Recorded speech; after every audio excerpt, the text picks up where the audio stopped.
ALTBAYS. ALTBAYS. ALTBAYS.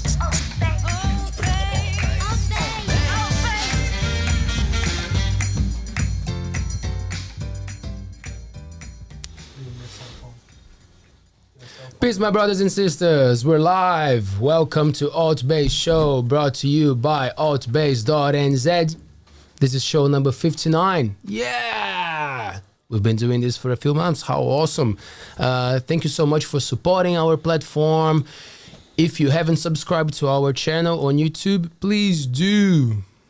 And why? Because then you get notifications about when we're going live, who is coming to our show, and more people get to find out about ALTBAYS, because we create a bunch of cool online content, but we need more people to find out about us, right? So spread the word.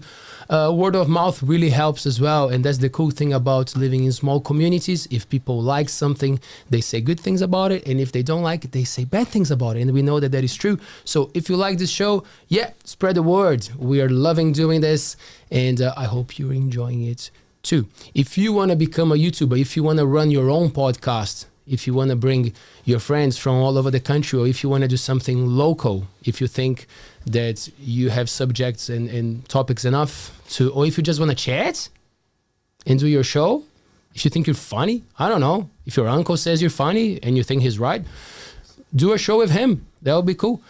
Go to ALTBAYS.nz and ask us how. It will be a pleasure. We also have the ALTBAYS clips for the people who don't have time to listen to the whole interview. You can go to ALTBAYS clips where we break down the conversation, and you can watch some of the clips, and if you like them, then you can go for the whole show. How cool are we? I know, right?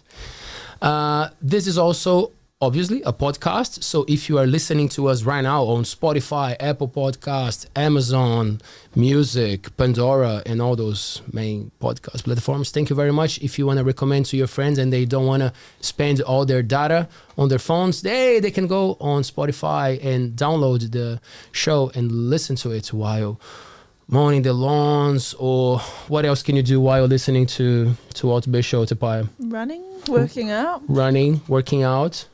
Speaking of working out, hi. Hello. How are you? I'm good. How was that competition on the weekend? It was good. It was good. I had 2 matches. I lost my first one, which was not what I wanted, but I actually did learn a lot more than... Yeah, I learned a lot losing that match.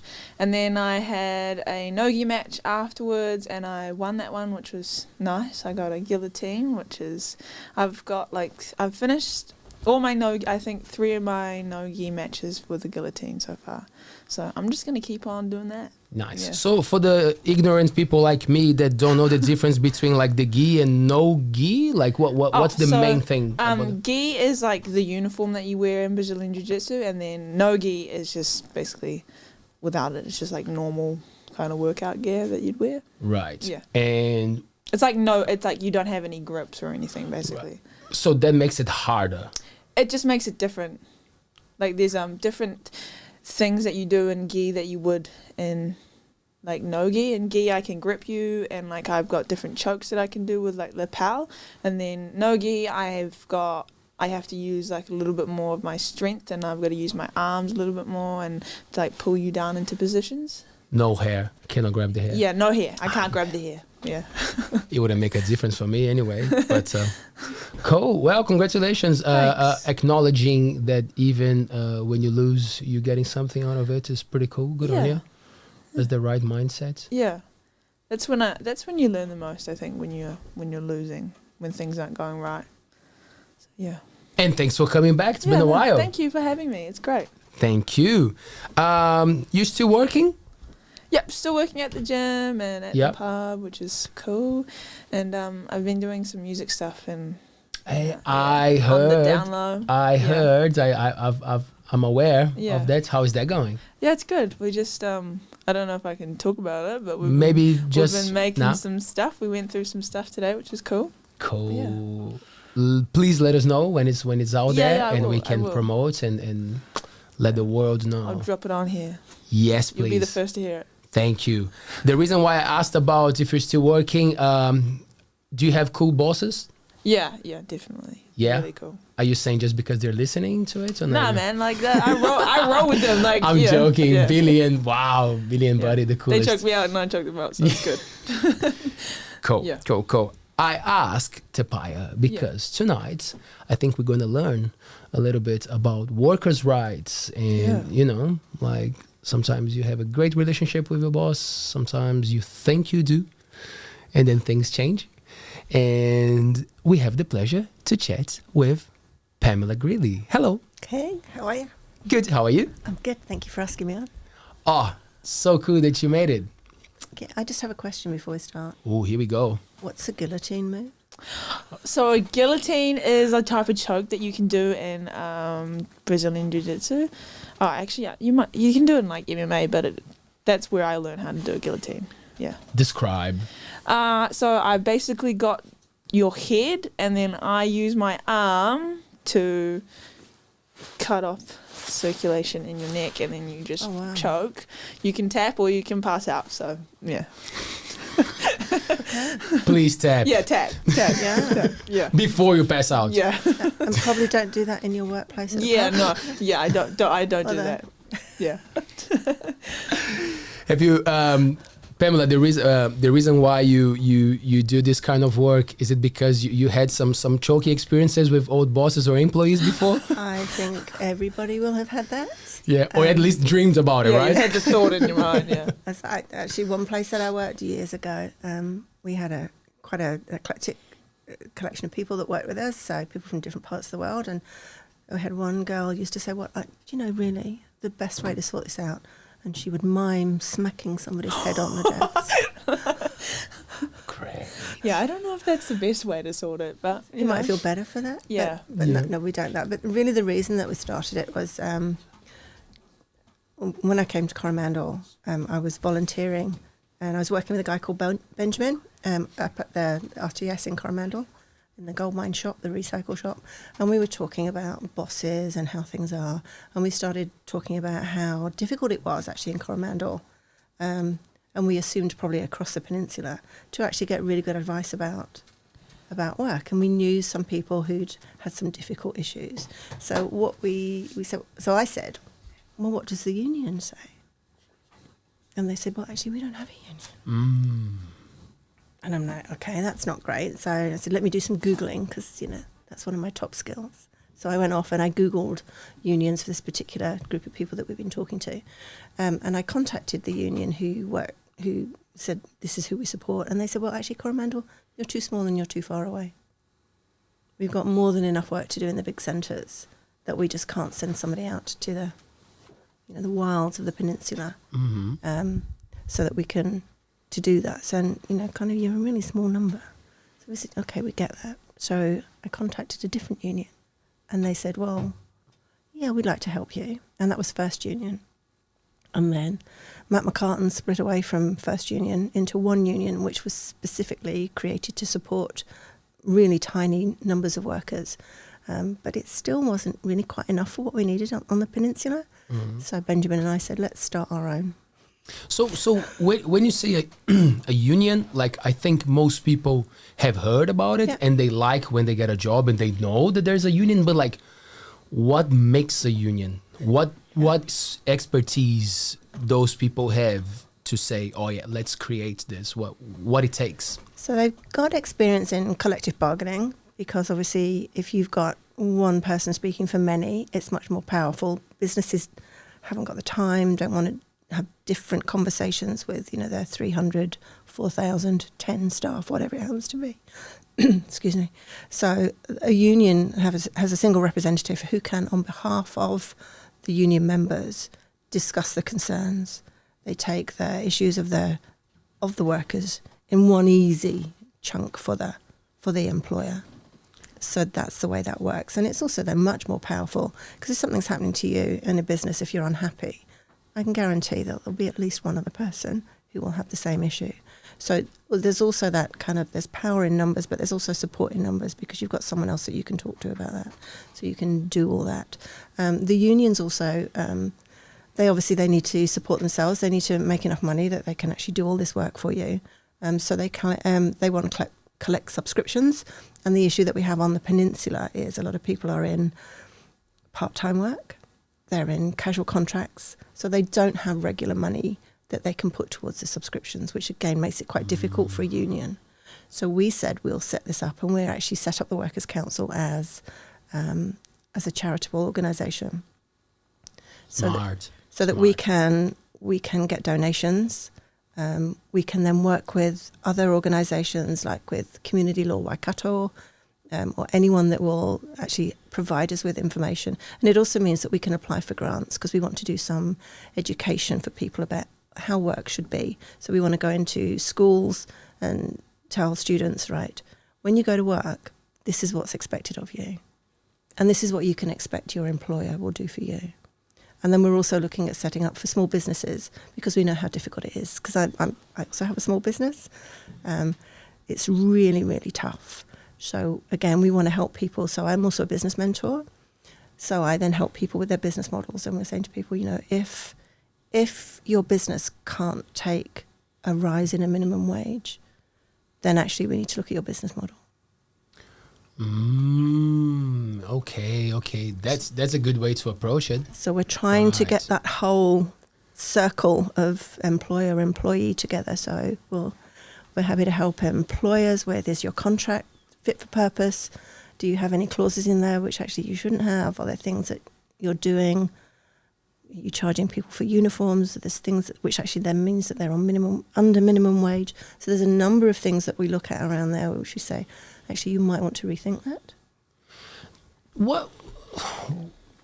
What mistakes are very common? Let's first talk about like the people who are running the business, because if you can talk about both, that's cool. We can go. But what are very common mistakes? Is it like trying to employ a lot of people straight away, or thinking you're ready to employ people but you're not? And what's very common that you usually see, like, oh, you actually got that one wrong? I think the most common thing is that people don't really understand what their responsibilities are when you actually start to employ somebody. So when you employ somebody, they're entitled to sick leave, they're entitled to holiday pay, they're entitled to, if they need to work on public holidays, they're entitled to, they get time and a half. Struggling with my words here. And then they also get a day off and lose. So if you don't know all of that, you're inadvertently, because a lot of the time it's not malicious. It's just that they don't know because they've never done it. Yeah. So it's not just the salary, right? Because I think it's the common thing to do. Oh yeah, we're going to need one person. It's going to cost us this. Is it right to say that you should be considering at least twice the amount of the salary, or that's an exaggeration? It used to be about 2.5. Because you've got all those additional things. And then, for example, if you've got somebody who goes off on maternity leave or on long-term sick leave, you've then got to pay more. So again, all of these things, when you're actually planning your business budgets, those are the things that you need to be thinking about. And the other thing that big mistake that a lot of businesses make is expecting people who you're employing to care as much as you do. Yeah. Yeah. They don't. True. Yeah. I mean, for people, if you've got your own business, it's like another child. And because you're the one putting all the money into Absolutely. it, you want, you'd hope that people care as much as you do, but... And sometimes they do. Yeah. I'm not saying they don't. Sometimes they do. But a lot of the time for people, it's just that, life happens. You've got other things going on. You've got your own family. Yeah. You've got, whatever things are going on. You've got other interests. Because some people actually, they go to work just to get the money. It's not about loving the job. It's, I've got other things that I need to do.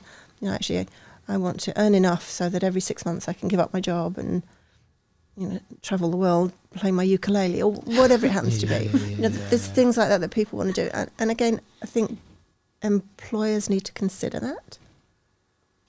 Wow. Yeah. It's an eye opener, isn't it? When you have that perspective. Yeah. Because I think all of us do that. You think I think it's such a cliche. People say, always give 100%. doesn't matter what you do. And I'm like, fuck that. I'm already tired. Like, just by thinking of giving 100%, man. You know, like, Yeah. of course, you know, it doesn't mean that you're going to do half-assed at all.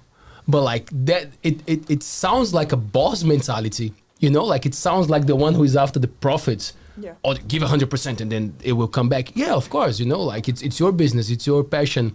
But like, man, people are trying to navigate life and be there for 8 hours and, you know, like put up with different moods, different people. And I have this thing of like, it's hard to work with people that you don't know, like, because you don't have to love them. You don't have to like them. You just have to be professional, right? Absolutely. And the Actually, boss thinks that it's, you know, like, oh, it's your work, mate. Take the word mate out of there, bro. Not my mate. Yeah. You're a colleague. Colleague, yeah. So here's my work colleague, and I respect what they do. You don't even have to like them as a person. You just have to respect that they know what they're doing in their job so that you can do your job. And I think from the flip side of that, as an employee, you've also got to remember that actually somebody is paying you to be there and to do a job. And the job entails, and that's the other thing where if you don't have a clear role, then talk to your boss. Because if you don't know what your role is, it's really easy for somebody to just keep adding things in Yeah. or changing what you do. And it's actually, these are some things that this is what your job entails. And this is how I'm going to measure if you're doing that well. Because if I don't measure it, I can't give you a pay rise, or I can't, you know, work out what training you might need in order to help you improve. So there's all of those things that are in there. And I said, people, they call it work for a reason. They don't call it play. You don't get paid to come in and do things, just the things that you want to do.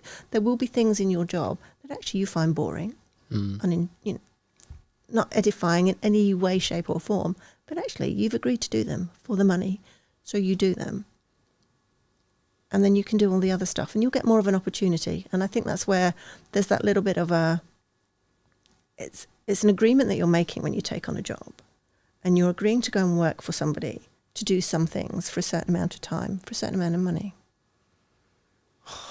Aye. Here we go, capitalism again. Fantastic, cool. Do you have a lot of people talking about abusive workspaces, like that they're just not coping with the personality or the way that the boss. Sometimes the boss is not even doesn't even mean to do that. But again, it gets to the passion thing that we were talking about, and not knowing how to manage a place well, and then it becomes an abusive. Yeah. Is it a common thing to happen? It's actually, for us, it's not been so common. Good. Mainly what we're seeing are, I mean, there are one or two, absolutely. But mostly it's contractual things. Somebody's either they've been underpaid, they've not been paid their holidays, they believe that they've been unfairly treated because the boss has terminated. We got quite a lot during COVID of questions about, can they force me to be vaccinated? So, depends what role you're in. So there's all of those conversations. And sometimes we have to tell people that actually they're not being treated inequitably, and that's the word we say. Is it equitable? Because fair is an entirely different thing. So we say, are you being treated equitably? Are you being treated the same across? If everybody's being treated badly, then that's a different issue. And actually, if somebody complains to us about that, we can request, if somebody complains and is willing to stand behind their complaint, we can actually organise a workplace inspection to find out what's going on in there. But a lot of people, what we find is we have people who initially approach us and then actually they're concerned, especially in a small community. It's really easy to work out who's complained. Right. Of course, yeah. So there's a lot of people who don't want to complain. So they come and they say, what can I do? Right. What are things that I can do to make a difference? So we give people advice on how to have that conversation with your boss. If it's something that you think can be remediated with them, if they've got maybe it's a misunderstanding, maybe they're having a bad time themselves, because they're also people. So we just try and work out, right, what's the root cause of this? Can we do that? A lot of our consultations are just one-off. So our first consultation is free. So anyone can come and see us, call us, contact us, either via the website or Facebook. TikTok, we've got a whole TikTok channel going. Coromandel Workers Council. Yeah. And a lot of the time we can actually sort it out quite quite swiftly. But then we do have some follow-up, and on those we ask people for koha. So, we know that the other thing is that a lot of people, if you're in that situation, chances are you're not going to be able to afford the money for the lawyers that you need, because that's the thing, it's kind of stacked against the business, towards the business, because they're the ones with the money. Right. A friend from the US is watching the show, and he mentioned how cool it is that we use the Maori words. So please feel free to explain if I missed something. But for the people who don't know, a koha, it's like a contribution, right? It's not like a compulsory amount absolutely. of money that you give. So Yeah. people can just give something and... Yeah, and and if there's it's not and there's no obligation as well with the koha. So it's you just if you can and you want to, then fine. But if you can't, that's fine too. You mentioned some. Do you have some? Oh, like just kind of going off track. Well, not really, but like, did you study anything that like helped you like run this like workers union, or did you like always want to do this, or did you do anything before this? Or No and no. So I didn't study anything. So I studied years ago. I actually didn't know what I wanted to do when I grew up. like many, I'm on that Maddie, path. I still don't know. Yeah. And actually, I thought, I always wanted to be my own boss. That was what I wanted to be. Yeah. So I decided to study to be a beauty therapist. Well, yeah, you can be your own boss doing that. Yeah. Cool. And I hated it. Oh. But it was. We can't love everything. It wasn't for me. Yeah. So I did enjoy the business side of it. So I got a diploma in business studies. Oh, that's cool. And I started. So I started my own business, a little salon. I went had my own salon. I hated that as well. So it wasn't just. It was obviously the beauty side of it that wasn't for me. And I love going to the salon. Yeah. And having a facial or whatever. But for me, it's like this is just not for me. So I ended up with a software business. I was importing software from the US. That's cool. That's cool. And then after that, I decided what I really needed to do was sell cat knickknacks, because people seem to really love their cats. So I had all these little cats. That is like a big thing, like pets and stuff. I know like a lot of people buy like some ridiculous things for their And pets. you'd think it would be great, right? But with the cats, people would come in and they say, well, this doesn't look like my cat. And it's like, well, it's not your cat. It's just a generic cat that somebody's made Maybe dogs next time, Pamela. Maybe dogs. So that wasn't great. So after that, I thought, right, what am I going to do now? And I actually, I studied project management. So I started doing logistical projects. So my first real big job on that was putting computers into back offices in pubs so that people could do the menus. It was this was in the early 90s. Oh, cool. So in the UK, it was the Hasty Tasty menu for this particular chain of pubs. Great. But that meant that actually what I had to start to do as a project manager was you start to build teams.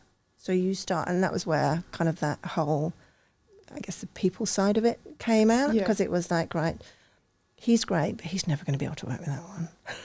So actually what I need to do, if I put those two together, that would work. So it was working out all of those things. And then with that, it was like that whole conflict resolution, because teams always argue. Yeah. So it was from there I started to do that, and then I got quite good at it. So I was running like European-wide programs of work and a couple of global programs, which was quite nice. But at time zones were awful. So that's the job of, that's what a manager does. Yeah, right. absolutely. Like you understand your team, and then you're not the boss. You don't have to be like the one, because people have the image of the boss sometimes, but the manager is there to be honest and to be straight up and to be part of the team, of course. And part of that is actually, and then working with people and saying, look, actually, I think you could have handled that a little bit better when you spoke to so-and-so.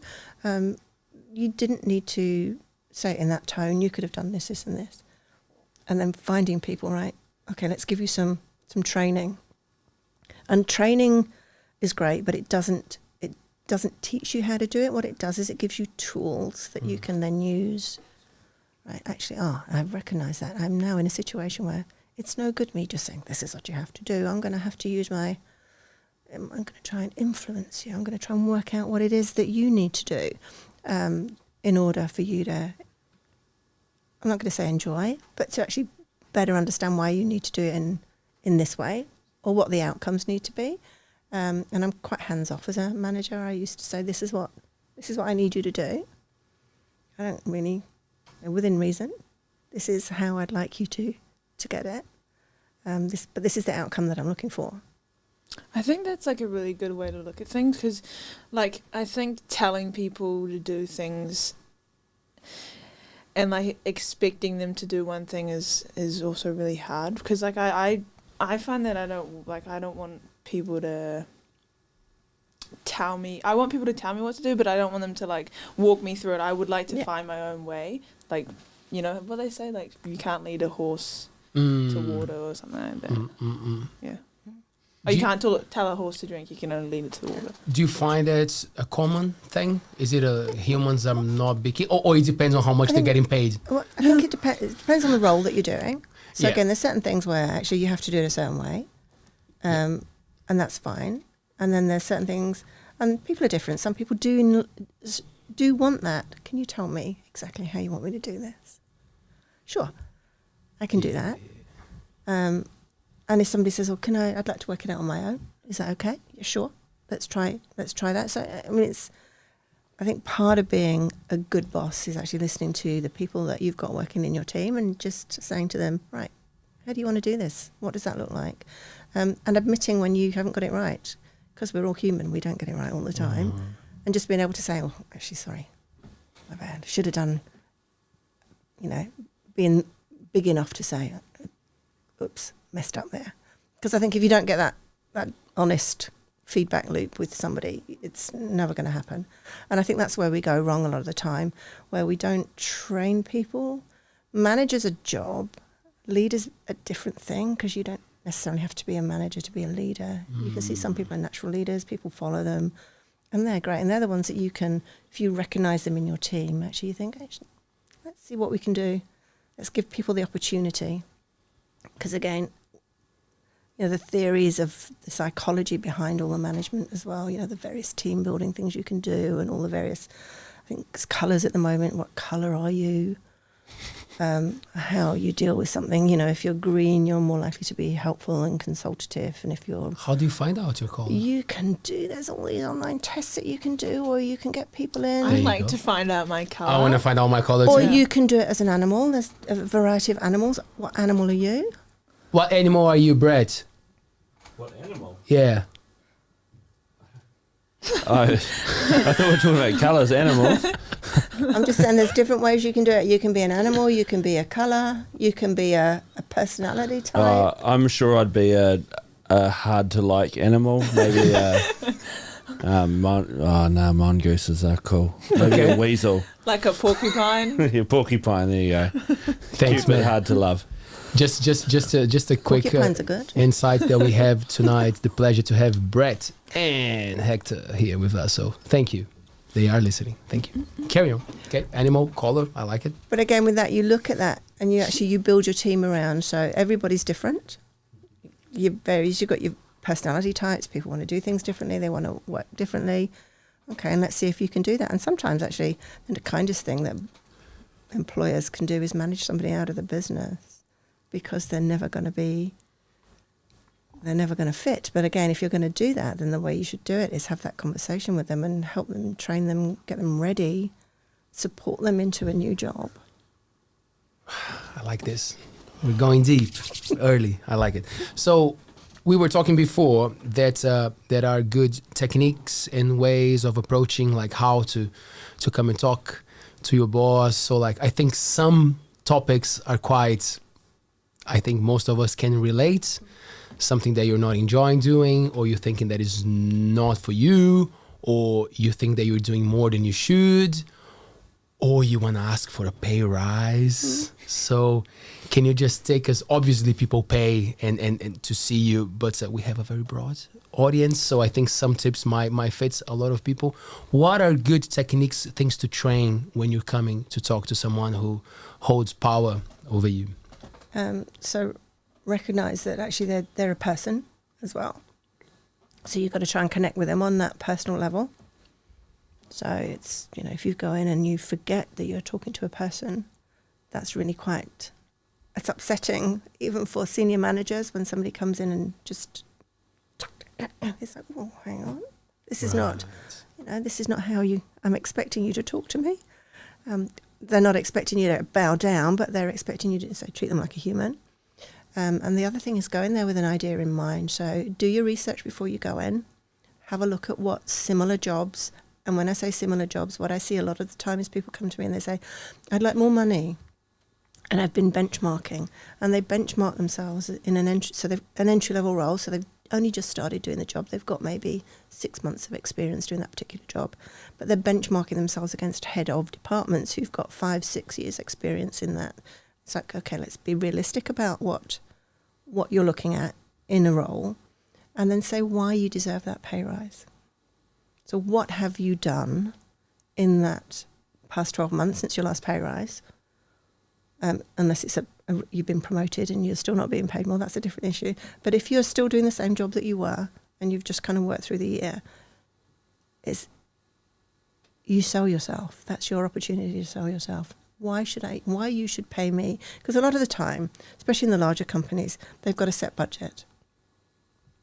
And they're all looking, you've got 100 employees and you've only got a finite amount of money, there's got to be some differentiation in what those people are going to get. And a lot of the bigger companies as well, what they'll do is they'll do a yearly pay cycle.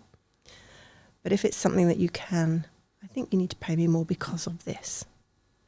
This is what I'm doing. I know you started me here, but I'm now doing this, and this, and I've been doing this, and I've brought this much, benefit to the company. And that doesn't have to be material. It doesn't have to be a financial value, but, we've got... Actually, maybe our social media is better, depending on what role you're doing. So there's things that you go in and you're selling yourself, because there's nothing more, I think, from a boss perspective, if you want to call it that, an employer perspective, it's like, because you don't see the employer's been working however many hours to keep their business going. So it's like it's back to that relationship. You need to have a relationship with your boss so that you can tell them what you've been doing, how you've been doing it, and why you should get that. And sometimes you still won't get a pay rise. But you got to go and have a chat. But you've got to have the chat. And it should be a discussion. It shouldn't be a demand. Right. Because then you're setting yourself off on the wrong foot, because it's just that whole, again, this is, and I know people say, well, I deserve it. I should be able to go in there. And it's like, you still got to remember you're talking to a human. You're talking to another human being. Yeah. And you've got to build your relationship, and you can have that conversation. You can say to them, look, I really think I deserve more, and this is why. And then give them an opportunity to say, oh, yeah. Sometimes they'll say, that's a great idea. Yeah, you're absolutely right. I get that. Yeah, I'll sign that off, or I can do something about that. But sometimes they'll say, we just haven't got any. It's been a tough year, depending on what industry you're in. There's nothing. Every time that I come to those situations, I remember of those stories from people who made a move. They started something that they love and they took the risk. And then usually there's a moment in the story where they say, I said I would leave, and they doubled the amount of my salary, which means you can get more if as you're saying, if you are doing the right thing, and if you got the confidence, and if you know that you're doing well. So like building up that confidence is essential, right? Because if you are good, they will give you the value when it's interesting for them. It's not every time that a company that is profiting, because that's what companies do, right? They're after the profit. So like if you don't say anything, they might be kind of like, oh, good, they're fine, right? Yeah. And if they've got shareholders, it's always about the shareholders. So again, that whole What's thing. up with the shareholders? Sorry, I'm a bit ignorant on that. So if a company's got shareholders, the shareholders are expecting the profits to go back to them, because I bought shares, I've invested in the company, this is what I want. So again, there's a with that whole neoliberalism, there's a whole thing. It's like unfortunately, the only way to get a significant bump in salary a lot of the time is to leave the company and go somewhere else. That's the only time that you'll get a significant bump. Because once you get into a company's system, it's quite difficult for the kind of the constraints within a company for them to do enormous pay rises without attaching big promotions to them. So you're saying once you've built up enough, you should just leave and go to another try company. something bigger or something that can... Well, it depends what you're looking for, right? So this all assumes that actually money. I always say people should start their own companies. I think we should have more. That's a good take. Okay. But it all depends on the individual, and it's not one the size. kind of job. Absolutely. What is it that you're looking for? What do you want to do? Some people are really happy. They work for the same employer for a really long time. They've got a great relationship. They enjoy what they do. They're comfortable with the way that things are working, with the pay rises that they get. But yeah, and I think people read as well. So recently people have been reading about the Great Resignation and that it's a buyer's market a seller's market, so that they can come in and it's like, this is my time to ask for huge pay rises. And they're probably right. There will never be a better time to try and negotiate. But again, you still got to, it can't just be because, I'm going to stay, but only if you give me a load of money. This is something recent, right? To what you're Absolutely. saying. It was on the news yesterday or So something. it started That in New about Zealand, 6 months ago. it's a good time globally. to take us through. Time to ask for a pay rise, guys. Listen to that. Bo, bo, bo, bo, oh. So with the borders opening up, and we're still very slow to actually get new talent in, and there has been for quite a while, especially in the tech industry, there's been a real pinch on having really good staff or having good staff. So the pay bands have gone up, particularly in the engineering space, development, software, those kind of things. So that pay has crept up and up because with the remote working, people are now, Australian banks are coming into New Zealand, tech companies in Silicon Valley, US are coming in, because people can work from home. So that's kind of pushing up on that side. And then we've got, now that our borders are opening, all the people that couldn't go and do their OE 2-3 years ago, they're all going off to do their OE. So there's a significant amount of talent that's going to exit and not enough coming in to balance that out. Right. So if you're good and if you want to stay, ask to be valued. Ask. Absolutely. Here we go to Paea. Maybe I should learn how to code. Actually, that would be great. Yeah, that would We be need great. more. We need more female, non-binary in development. It's a very, very heavily male-oriented side. Is the gap, the pay gap, something that you deal with on a regular basis, or just from what you read about New Zealand? And well, we can talk about the world, but we're here, so maybe we can go one at a time. I think it depends on where you are. I think it depends on what you do. I think there's still a significant amount of there's a big push towards doing a living wage, which is going up in September to $23.65 an hour. Minimum wage has now gone up to $22.10, I think, round about there. But that's gone up. I actually like the idea of a thriving wage, which was something that came out a few years ago. And the thriving wage, a living wage, means that you've got enough to do everything that you need to do, in that you can pay your rent, you can buy food, you can get to and from work. You've got enough to that. It's never buy a house, It's always No. pay rent, But a thriving Thanks, wage, guys. the thriving wage means that there would be enough for you to start saving. What is that at the moment? So there isn't. It used to be it was set usually around about $4 or $5 more than the actual living wage. All right. But it's kind of disappeared off the radar. I was trying to find it the other day. I was thinking, what's the thriving wage? Maybe we should be offering a thriving wage rather than a living wage. Yeah, well, it'd be good to know. Yeah. At least. So I'm gonna, keep thinking, where's that gone? Where's that disappeared to?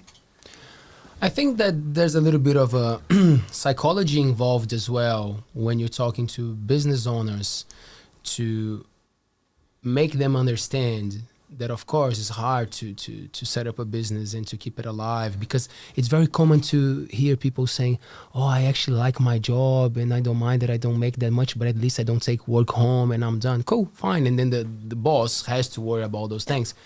But the boss also gets the profits, So I guess it's part of the challenge to make the boss understand that if you maybe pay a little bit better, you probably have to worry less about the people that you're employing, because you have happy people working for you if you're paying a little bit better, right? Yeah, I think there are obviously those economic constraints on businesses as well, so they can't always pay what you, but there's better other things that they can do.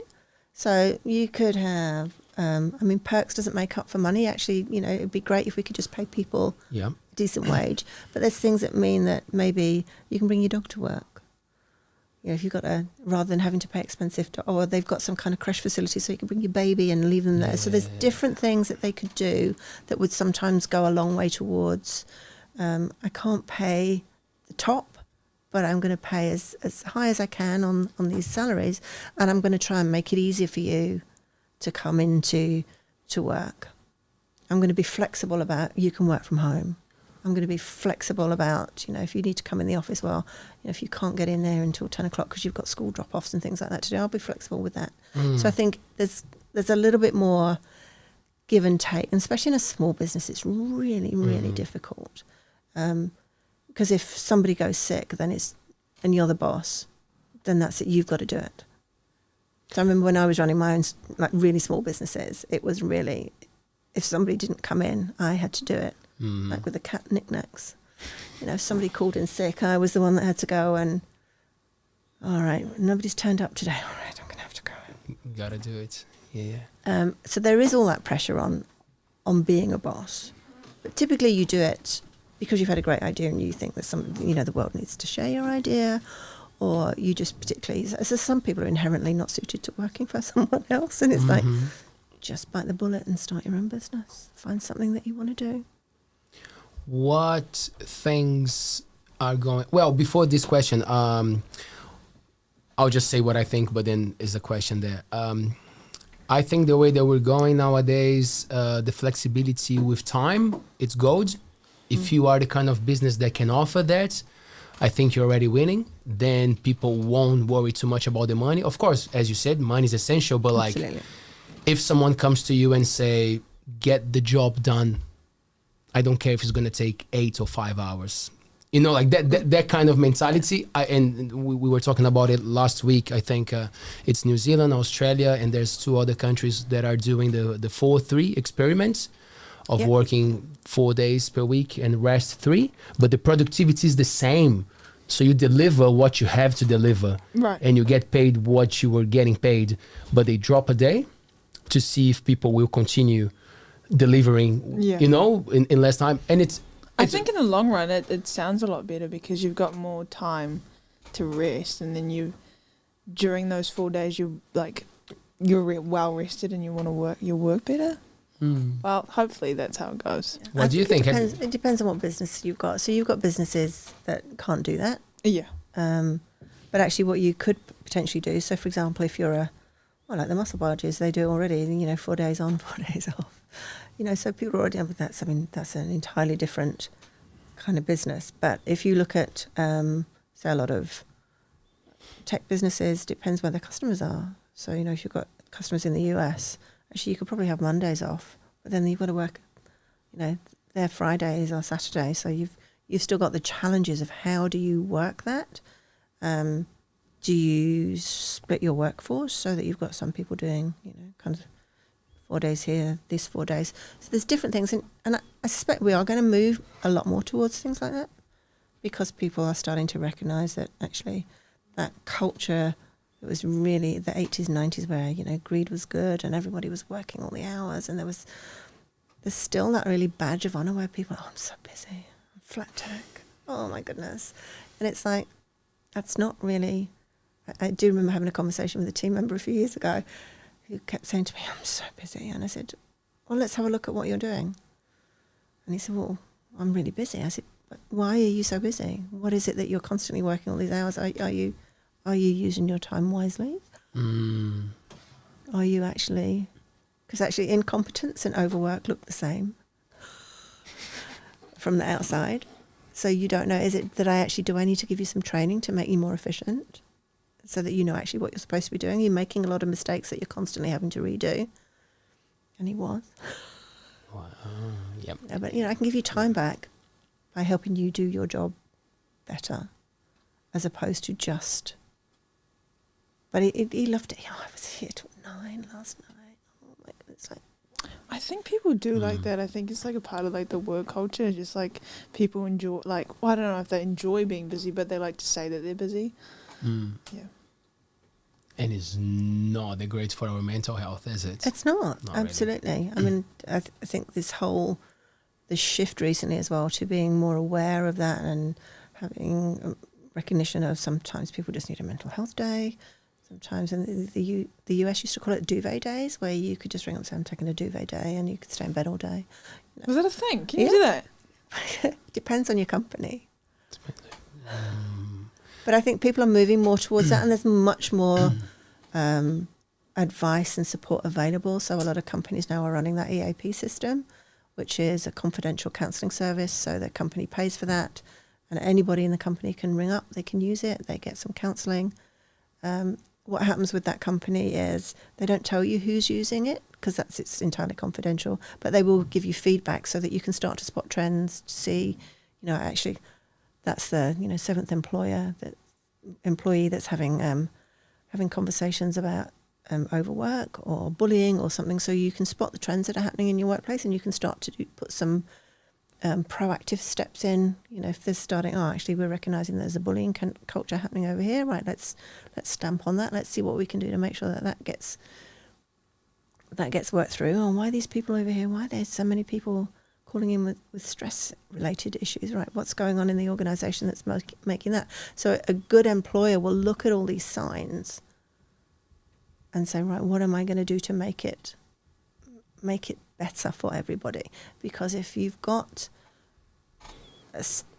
people working in your business who are content with what they're doing, content, I use rather than happy, because happy is you can't be happy all the time, because that's kind of it's a different state.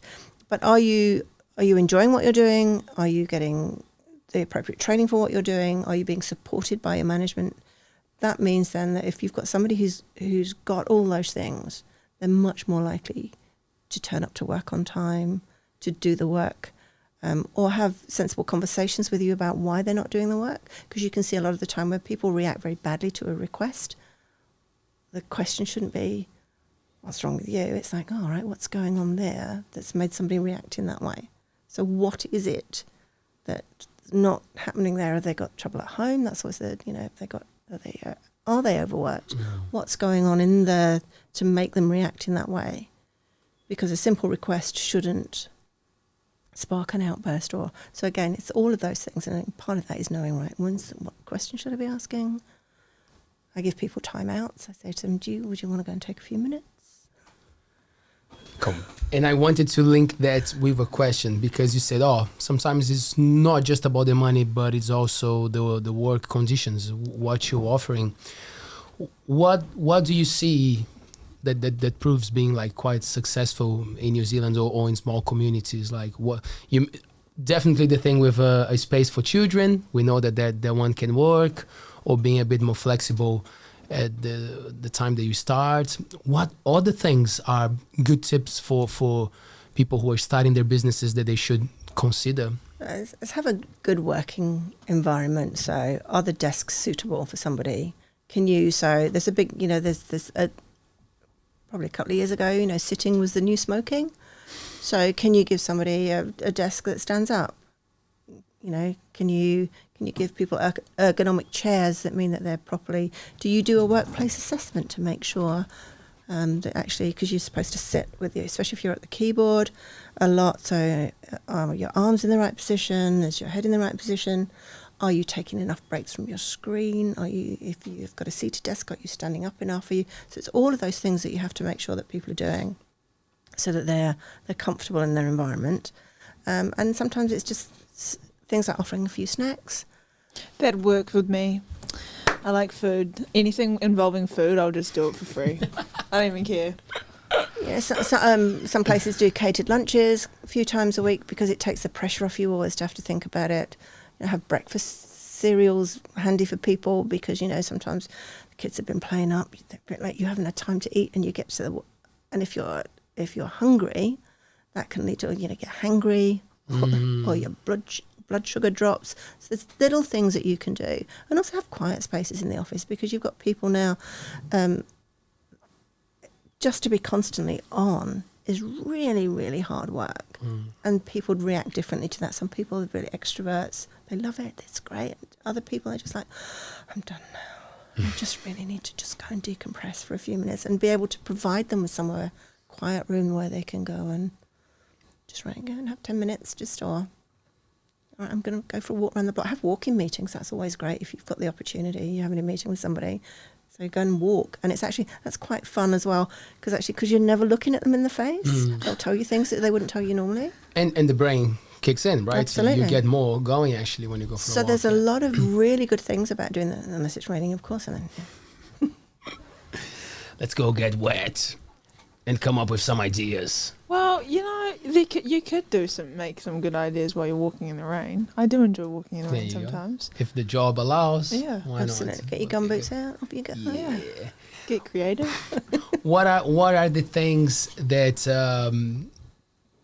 sometimes workers take it for granted, or they just forget that it's their right, and they think like they fear even asking because you know what I mean? Well, yeah.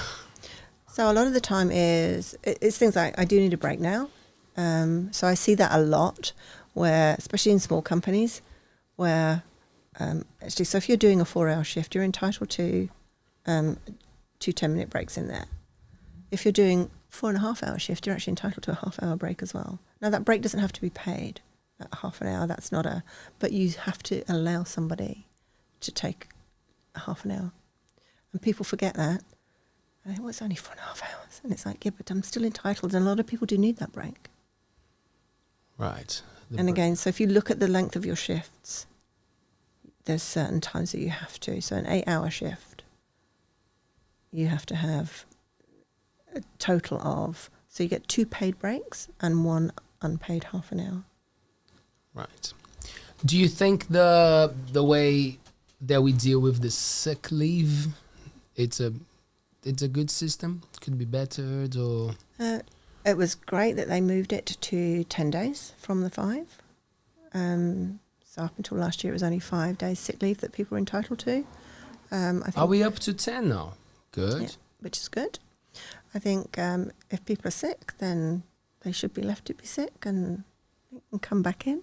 I don't know if you've read about the shift that's happening recently to this unlimited holidays.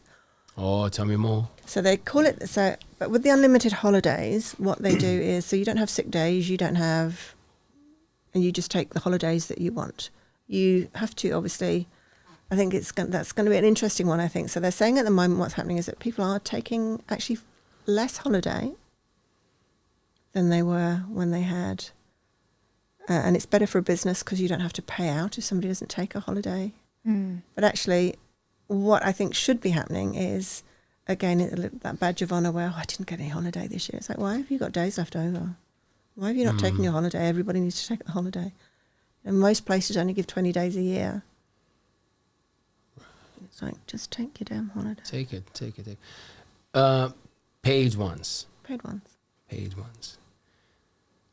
It's different if you're on a casual contract. Yeah. So on the casual contract, a lot of the time you won't be working anyway, so you're at that kind of the mercy. And then, so that's got an 8% amount built into your pay though, because they can't, you can't organise holiday pay that way, so they pay it into your actual fee when you're doing that.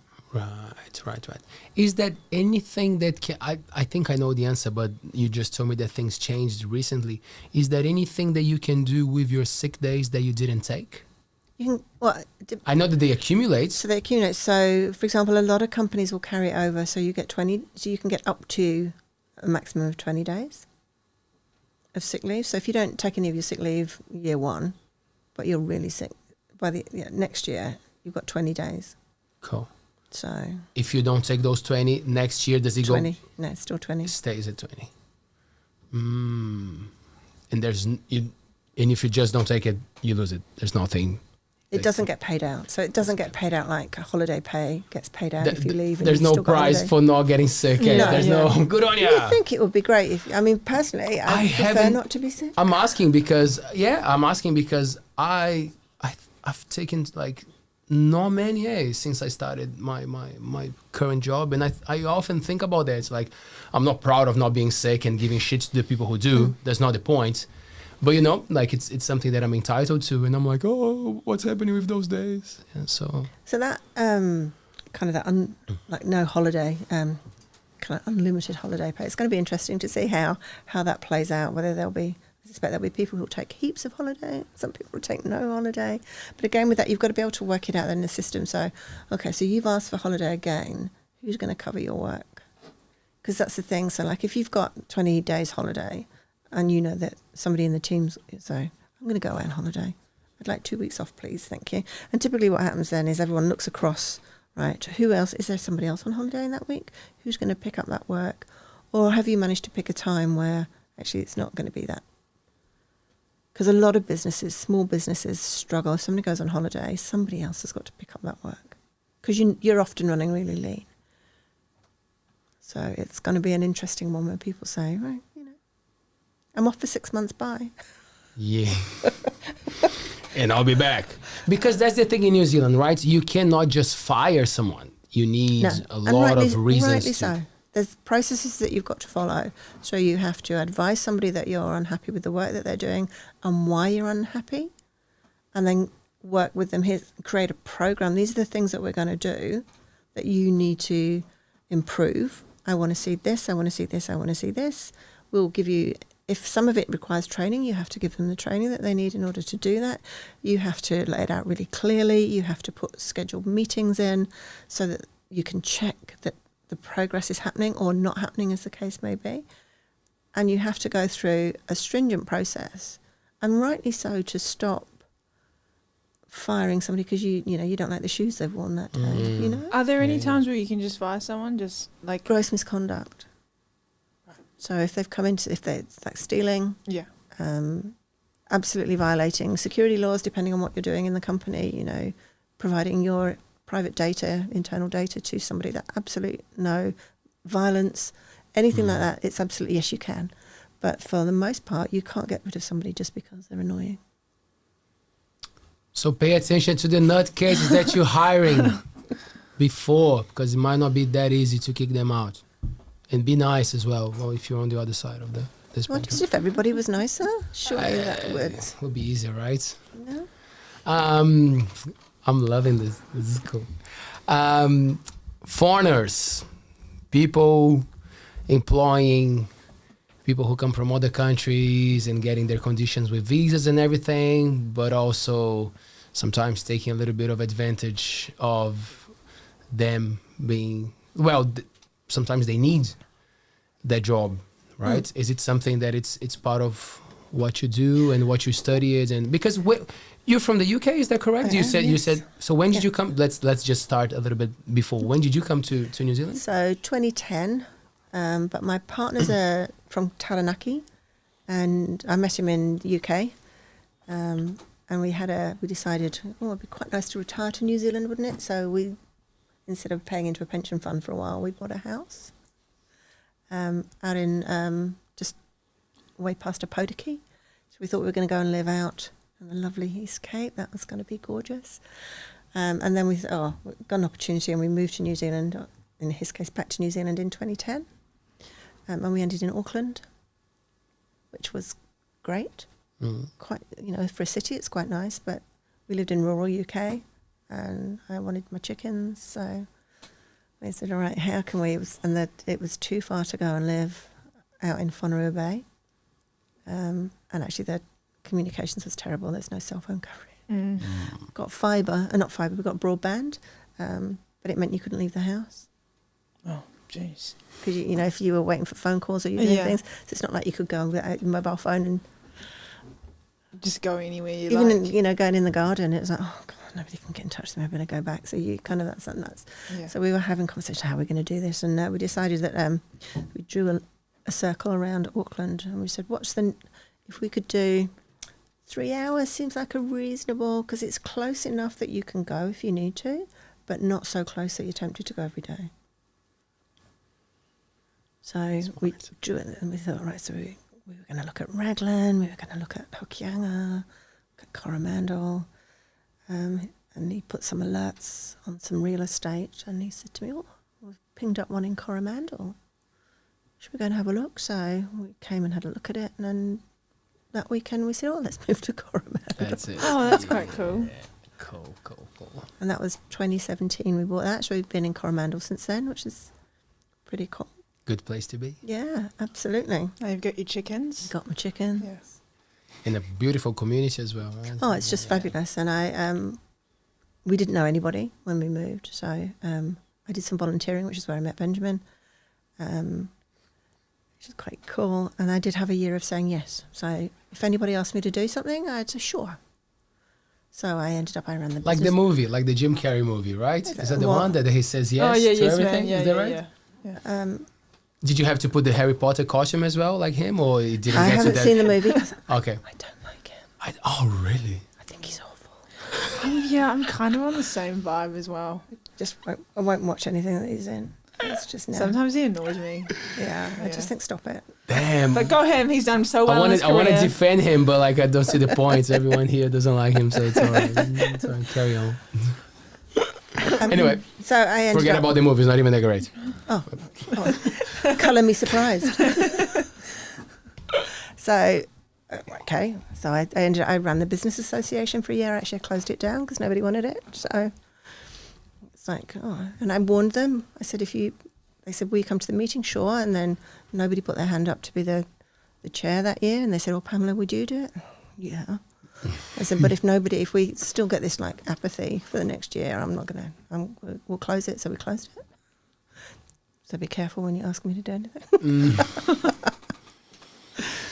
Right. And then I thought, what else can I? So, and they said, that's when they said, could you do some work at the RTS? So I do cover for the RTS, which is quite cool in the kiosk. So when people bring the rubbish in, the refuse transfer What's station. the RTS? Refuge. Yeah. Refuse transfer station. You can't call it the dump. Oh, right. Right. You cannot. Doesn't. Oh, you cannot. We can. You can. Say it again to Paea. It's a dump for everybody that didn't know. And all my English friends, when they know that I work at the dump, they all call me Stig, because in English, there's a real good book in England called Stig of the Dump, and it's about this caveman that lives in the dump. That's funny. Hey Stig, are you coming here through the pub? Yeah, sure. But that was also, that's fascinating to see what people are throwing away and being able to say to them, actually, you can take that over to the recycle shop and that will be great, and you can do that. And then that got me interested in the circular economy. Okay, so just before you keep going, just give us some objects that you were quite fascinated about people throwing away, or you just found like, what? Really? So people will throw away furniture that could be upcycled. So I've got a desk in my house Shout out. that somebody they didn't have room for it, and I said, well, I'll give the money to the shop, but instead of you put it in the back of my car, that'll be fine. But there's things like that where people don't see the value in them because they've had them for a long time, or they haven't got the time to sort through. They want to do that, and there's a lot of things. So I've just recovered some dining room chairs that I bought up at the recycle shop. That was quite interesting. First time I've done anything like that. I'm now a whiz with a staple gun. Hey, cool. But there's things like that if you can get people, and just really weird and wonderful. I found some really nice dinnerware. None of it matches, but it's all pretty funky, so I'm really happy with it. And it's things like that other people can use them. Yep. So you've got to be able to allow, give people the opportunity to come and buy something like that. And then that goes back into the local community as well, because that runs other projects from Coromandel Independent Living Trust who do all of that, which is quite cool in that little bit there. Do you have one of those stations in Coromandel town where you have the little shop? How do you guys call it? The sea? No. So the Seagull Centre worked with. So that's the one down at Thames, and they mentored the Coromandel one to get the gold mine up and running. And actually, it's on an old gold mine, like so many places. Which I is actually really like that place, Seagulls. It's pretty cool. Yeah, I've never been to the one in Coromandel though. That's also very cool. Yeah. And I know that there's going to be one in Whitianga. They're looking to try and get one in Whangamata. I think those are super important because, otherwise all that stuff is just going to landfill. And I know they have, a little paint station at the dump at Whitianga, but my dad, he used to work there, and I think he still does sometimes. They've thrown away, he's found, MacBooks and we got a blender, a brand new blender that someone threw away.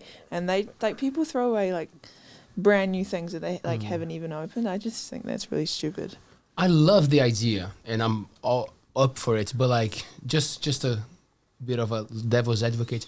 Do you think that by doing that, we're not actually targeting the consumerism problem? Because people kind of like, oh, you know, we just keep buying it. Oh, at least now people are using it. It's like, so you know what I mean? Like, it's great for the people who are using the thing, obviously, but like not for the mentality of the people who just throw things away and buy recklessly.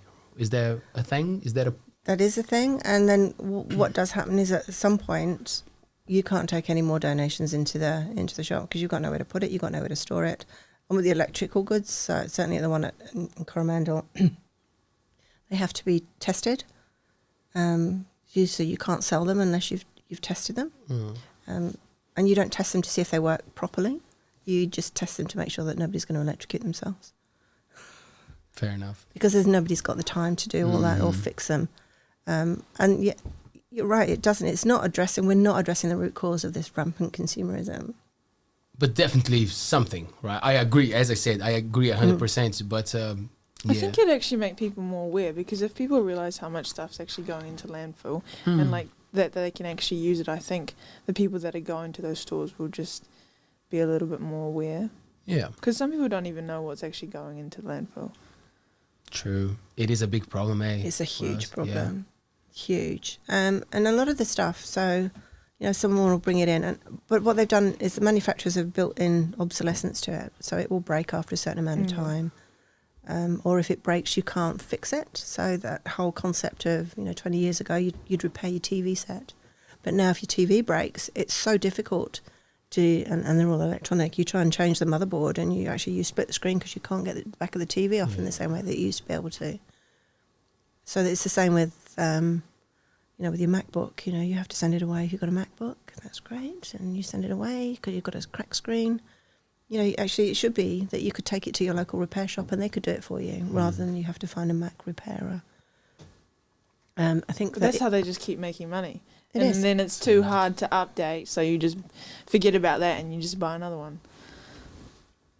Which is great if you have money, but, if you don't. Yeah. Even if you have money, like it's the thing with the mentality again, right? But that's what marketing's done. So marketing tells you that you have to have the new thing, you have to have it in the colour of the season, you have to do all of these things. Actually, no, you don't. No. That's not how it should be. And we've got finite resources on the planet, and just this constant new, and then none of it's being remined, or none of it, a very tiny percent of it's being remined. We've just got constant waste. And landfills, the whole thing, recent submissions about the food waste. So, should we have a curbside food collection? Absolutely. So Coromandel, again, they've tried to start a little composting system. Did it go through? We had Joanna Mannington here just before the petition went out, and I think I don't know if it's gone through. I think they're still. But that was a big. I was disappointed. My other thing that I get very angry about at the moment is that absentee house owners. I know their pay rates here.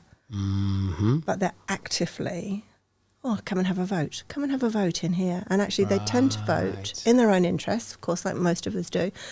But they're voting against things like the curbside food waste or about getting a bus to Coromandel. Because it's going to raise their taxes and they're not here. Because it's going to raise their rates. Wow. And they say, well, it doesn't matter. I don't need them. And it's like, well, we've got 55% absentee homeowners here. That's a significant amount. That's more people who don't live here all the time, who can influence what happens to those of us that do live here, and that's just not right. So wait, so people, they can vote. They can vote. They can register. They can enrol, and they can vote. So they get a vote in wherever they live, most of the time, and then they get a vote here. Is there anyone pushing for that to at least have some regulations or not really? TCDC are actively encouraged. There's a campaign out that you see that a lot. Oh, if you've got a home in the Coromandel, you can vote. Can you do that anywhere that you have a house? I think you can. Yes, if you've got. If they have multiple houses, you can just vote wherever. Power, eh? But I think that should be weighted. Yeah. It needs to be weighted, definitely. because if you're not here all the time, you need different services, or you want different services. And the people that live here, you don't care about the public libraries, you don't care about the swimming pool so much. You certainly don't care about the rubbish collections quite. You know, I'm only here for 2 weeks at a time, so I can take my bag to the RTS. Yeah. I can do all those things. Yeah. But everyone wants fresh water, right? When it's summer, when it's time to wash the boat, right? Absolutely. And water the plants. Then everyone. So we've got is- all of those kind of, I'm not sure that the vote should be, personally, I think the vote shouldn't be weighted the same way. Fine, you can have a say because you're paying rates. But actually, you know, maybe on certain things, you know, rubbish collection, those actual amenities that mean a lot to the people that live here permanently, we should get more of a say, because we're the ones that it impacts. Yeah, I think that's fair. Suddenly you know, all right, you don't want to put the rates up because all those people who don't live here all the time don't want to a food collection. So, I mean, that would be great, because with the landfill, you've got, you know, between 40 and 60% of landfill is actually food waste. And you could do some, and that, which creates the methane gas, which is, you know, all of those additional problems that you get with landfill when you've got food waste in it. And actually, if you just composted it, Not hard, eh? you'd think not, right? Hey, like, wow. Well, because I've been doing it for so years, because that was one of the first things that clicked for me when I went back to Brazil. I've been back once in these 9 years, and I left the airport, and then I was like, wow, Brazil, you know, like the first funny thing was listening to people around me and understanding everything, you know, because here, you know, it's not that I don't understand, but like, you know, people speaking English everywhere. And like in Brazil, I'm tuning into everything, and then, oh, cool. Oh yeah, I'm back. And then my father leaves the airport, and then I look to the side of the streets, and like there's rubbish everywhere. And then I'm like, oh yeah, I'm back, you know, because I just forgot how New Zealand is amazing with having a bin for recycling and the blue bag, and then you pay for that. So I kind of, you know, I was so used to that, you know, that I forgot. But then it's been part of my routine in the Coromandel to have this little thing where all the food scraps go to, and then there's a compost outside, and even if I'm not working in the garden, it's compost. It's there. It's going to turn into soil. There's no secrets, you know. And for the people who don't have space, there are people interested in actually collecting, you know, cafes, you know, like there's people so many farms around here. So if you actually get in touch with them, they will probably say, oh yeah, the guy comes twice a week or whatever, you know, like, so not hard, eh? And having someone to do it for you, even easier, right? That's what the petitioner was asking for, right? And because they've been running a trial in Whangamata where they've been putting out, providing people with little bottles to put their food waste in, and then somebody's been going around and collecting it just to see how it was all going, and that's worked really well. And again, we're just saying, well, why don't we do that everywhere? If you can do it there, you know, and people go, oh, you know, there'll be too much, it'll smell, it'll be this, it'll be that, it'll be really hard. And it's like, yeah, but it's a real worthwhile thing for us to do. And not like, but actually what we've got to do is make it easy for people, because people have got such busy lives. If you make it that they've got to go to a certain place and a certain time to do a certain thing, whereas you actually just put your bin out once a week, you'll be fine. Yeah. Because you put your rubbish bag out anyway. Yes. Are you good with separating the rubbish, Paea? Yeah, usually my mum makes sure I put it in that bin. And I'm like, oh, okay, all right. With that delicacy, eh? Like it gets Yeah, she's quite... like, make sure you put that over there. I'm like, bro, doesn't it all just go to the same place? Because like, well, it yeah, doesn't. yeah. No, it doesn't. Apparently we have a active chat, people asking questions, but I just want to go back to that one that I started before with work rights for foreigners and the relationship between bosses and, you know, because it is a bit different. Have you come across some issues with? Yeah. Yep. And I think it's because your visa's tied to your employment. If you've got a boss who's not so empathetic, sympathetic, whatever, they can take advantage. I see people who are too frightened to speak up because their visas are attached to their jobs. I mean, there's the other side of it where actually, okay, so I'll give you a job, you can come over, but actually by the time you've taken your accommodation and everything out of there, you're actually under minimum wage. So you have to be really mindful. And there's some real good support from the unions for those migrant workers. Right. I had great support from immigration when I went through a time at work that things were not working, and I was scared. That was the thing. I didn't want to tell immigration what was happening because I thought they would go and support my boss. You know, I was like my ex-boss at the time. So I managed to you know, I made things happen, like looking for other employers, and I tried to apply. I didn't try. I did apply for another visa, and then the lady from immigration started to ask me questions, and that's when I realized I can't hide this, you know.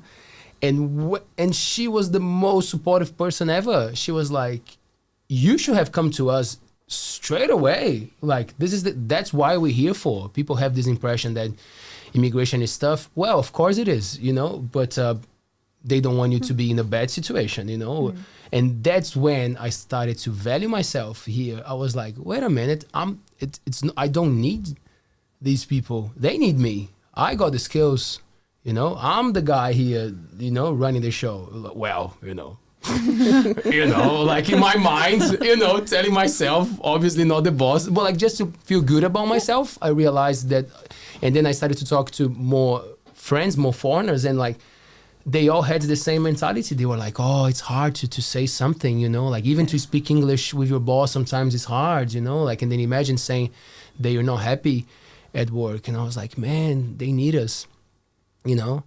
Absolutely. It's happening all the time. Like, I don't know how bad it is in New Zealand, but like when I went to Australia and some friends were in Australia, they were always talking about the fruit picking and all those jobs that like it was almost collapsing because there were no foreigners coming to the countries. And like, of course, because the locals don't want to do those jobs, you know, it don't pay well, the conditions are shit. And it's because it's seasonal. It's, you know, it's back to that whole seasonal job. So they say, oh, there's people, why don't they get a job in the picking? It's like, well, actually, they're going to have to move from where they live. They're either going to have to pay rent where they, you know, they're going to have to pay for their accommodation where they normally live, while they go and pay for accommodation for 3 months on a minimum wage job, which is really, you know, it's actually relatively skilled as well. So people talk about all these unskilled labourers, but they're not, because if you don't pick the fruit right, you can't sell the fruit. So there's all kinds of other things. So we talk as well that for some reason, we've conflated low pay with unskilled. And they often talk about, oh, you know, these, and actually they're not unskilled. They have to have skills to be able to do those jobs, whether it's driving the loader at, you know, at the dump, whether it's picking the fruit, whether it's doing all of those things.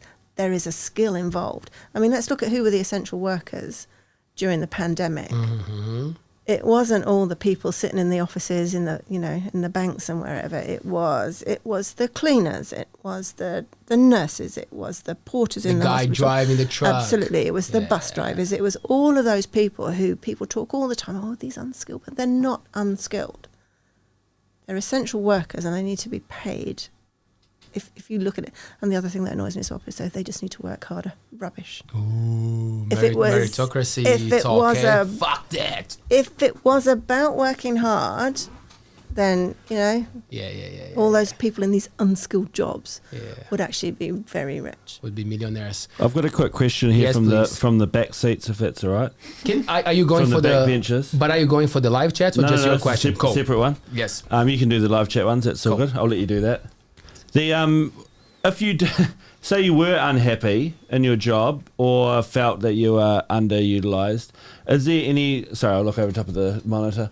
Is there any way that you could start your own union? How might you go about something like that? Oh, so that's what we've done really. So we spoke to one union who are the supporter, and they were looking for, you know, they were kind of talking to us because we were so far away from anyone else, with small numbers of people.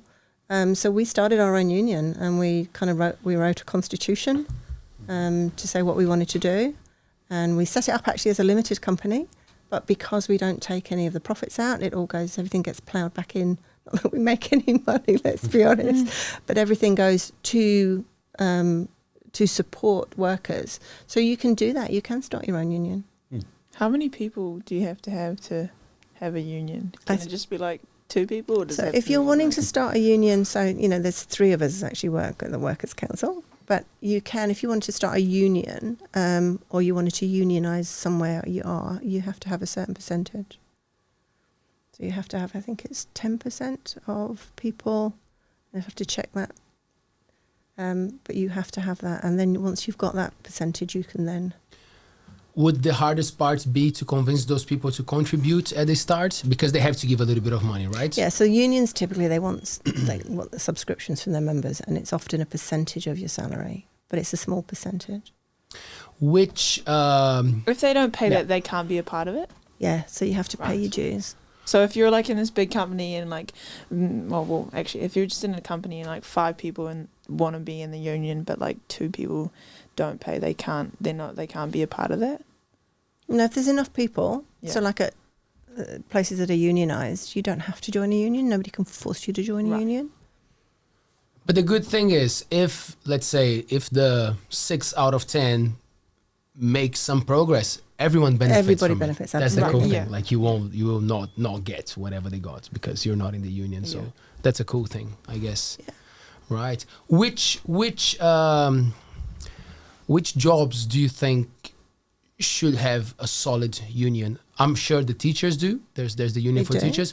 I think so, yeah, because there's the meetings and everything. Yeah. Do you think tradies they should have? Because I'm just thinking about the biggest So they do, industries in the world. there are a lot of unions that will support tradies.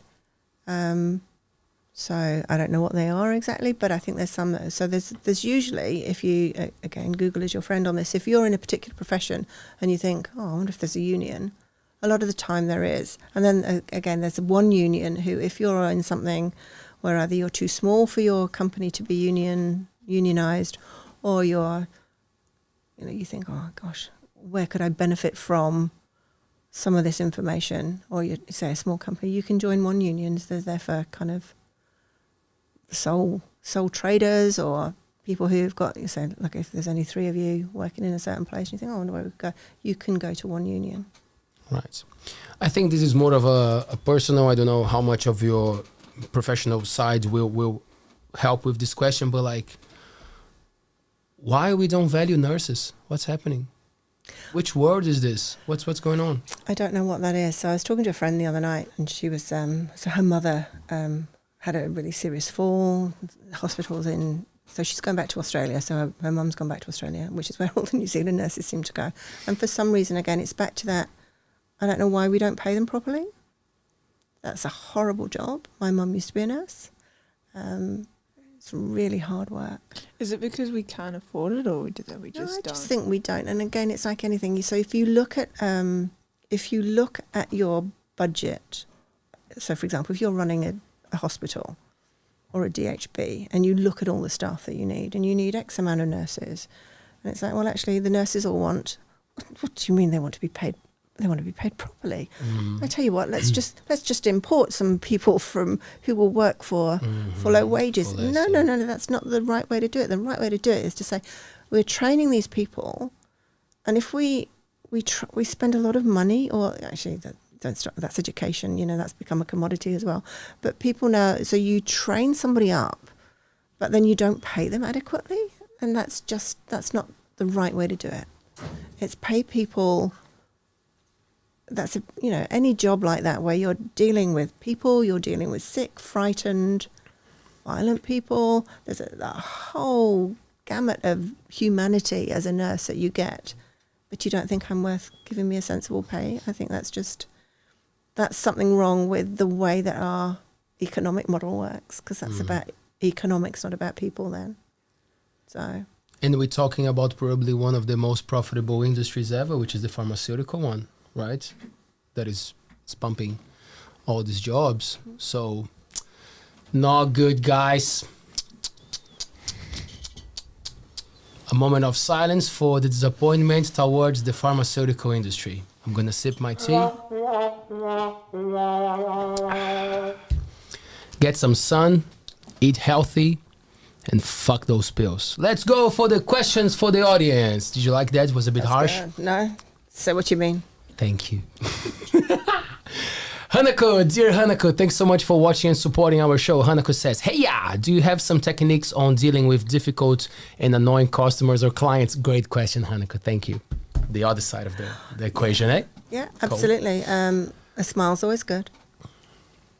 I used to work with a lovely Brazilian lady when I was doing my beauty therapy thing. And she used What was her name? I can't remember her name because it was a very long time ago, but she used to say to me, just remember, the customer's always a shit. Okay, yeah, it's good that you don't remember her name. Good. That stayed with me in my customer service role ever since then. And I think it's quite key to just remember they're paying. So true. No. They're paying for a service, and depending on what type of person they are, they certainly feel entitled to take it out on you. If they're having a bad day, you haven't got what they want, so they get angry, and it's just all you can do in that situation is just say to them, I've heard you. This is what I can do for you. I can't provide you with this, or I can't do that, but I can do this. Maybe if we're not able to give that to you today, you could come back another time, or even, depending on what service you're in, sometimes recommend somebody else, just give them the problem. There you go. I know Hanako, and I know that she does the one-on-one. So I think for some people it can be quite intimidating when you are the responsible one for the job and you're dealing with the clients in front of you. So I get her question because sometimes, it's hard to be straight up when it's all on you. Absolutely. I mean, sometimes if you think it's also okay for you to say to somebody, actually, I'm not liking the way that you're talking to me. I would like you to go, perhaps calm down, have a little bit of a time out. If you'd like to come back when you're feeling a little bit more able to talk about this in a reasonable manner, then that's fine. And it's also okay to take yourself out of the situation. So you can say, I'm actually going to leave now, thank you. And you can walk away. That's good. That's good. Or you can do the guillotine thing. Guillotine, absolutely. If you got the skills, Yeah. And if they tap, you just carry on. Yeah, you just carry on. Just carry Don't let go. Just say to them, no gi, right? Danny Doom. Thanks, Dane, for supporting, watching the show. We appreciate it. Pamela, there's something that we could do to stop the robotic revolution. It feels like we will be replaced by robots soon. I think it's already happening. Amen. I think there's certainly a lot of automation happening. Although sometimes when you see the robots, you just think, really, is that? I don't think I wouldn't worry about it anytime soon. You see those robot dogs that they have that fall over at any opportunity. You know, there's all kinds of... Do they shit? They don't. That's the great thing about them. Fantastic. But I think... I don't think I'd want a robot dog. It takes away from the actual dog, you know? I don't want to be hugging it's Boston, nothing. But you should... There's great clips of the Boston robotic dogs doing dances and things. And they've also got robots which are supposed to mimic human kind of activities, and they can do like parkour type things. So That's cool. It's quite fun to watch, but they're not... I think it's... Developed enough to overtake us. I mean, possibly. I mean, the brave new world was going to be that we'd all have these robot servants. It would free us up to have, you know, all this more time to leisure play on our phones.